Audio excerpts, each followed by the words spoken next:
tuning in for some movie reviews. Film flickers and movie reviews. Let's hear those movie reviews. Film flickers and movie reviews. And action.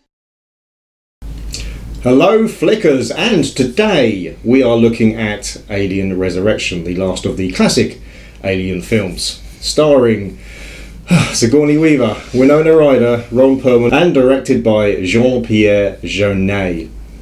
God, that was good. I would not have been able to pronounce that properly. That was brilliant. They've already seen the jump cut. They know that I didn't get it first time. We ain't fooling anyone. This story continues on from the rest of the Alien franchise. So we've had Aliens, Alien 3, and this is then the follow-up to this as well. And a lot of time has passed again, and this time it's not Ripley as we've known her before. This is now a cloned version of Ripley, but also with a bit of alien DNA mixed in there as well. The script is written by Joss Whedon, and this is definitely the whole thing where it says that the exception to prove the rule. This is the exception that proves the rule that Joss Whedon can't write bad scripts. This one is awful. Yeah, it is pretty bad.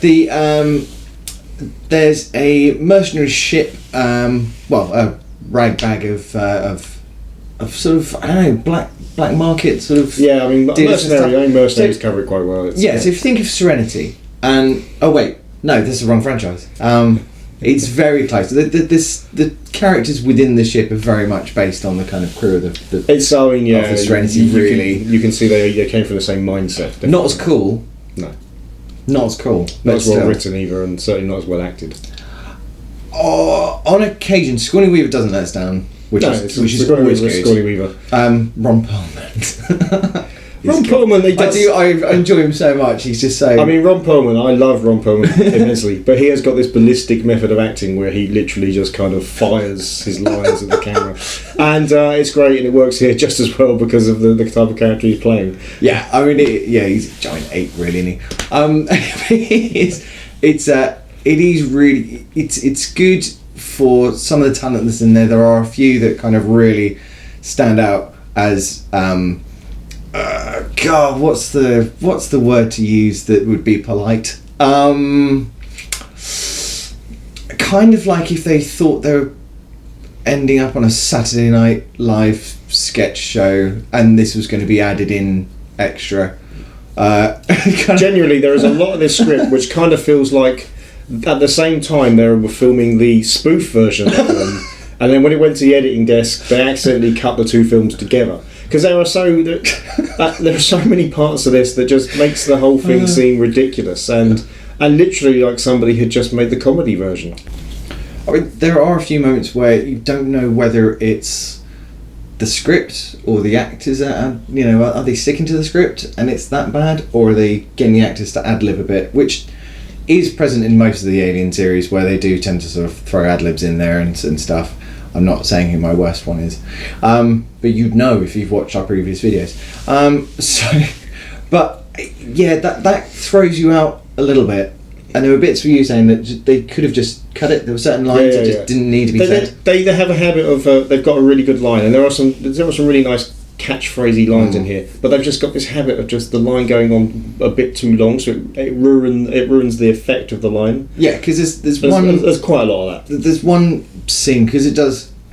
The very opening of this kind of throws you anyway, because it seems to be very kind of forced, really. It's just a scene that they thought, well, how are we going to open this thing up? And they've just kind of written something, and it's just very poor. It just kind of, it's almost like it's setting the scene of just what the quality is going to be like throughout the rest of it, and that's bad.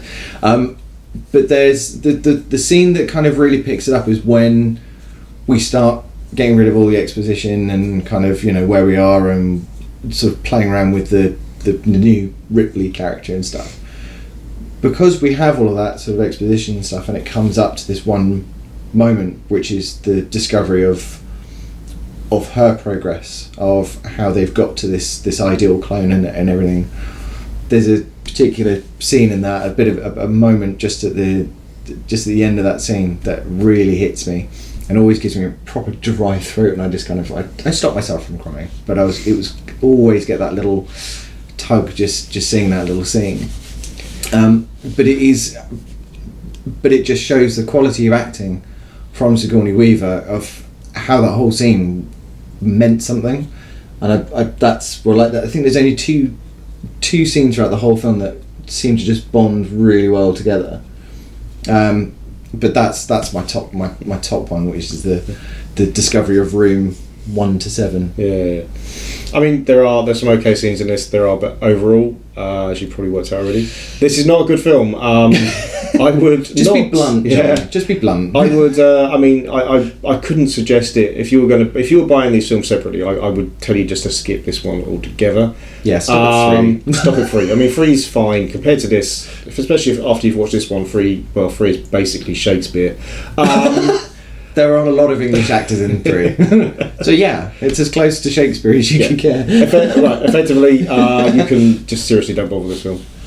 Yeah, I wouldn't. I think the only thing I'd say is if you like Sigourney Weaver, then do watch it for that. If you like Joss Whedon, then watch it. So that's a wrap really on that one. But yeah, so thanks for watching. Bye, Flickers. Bye.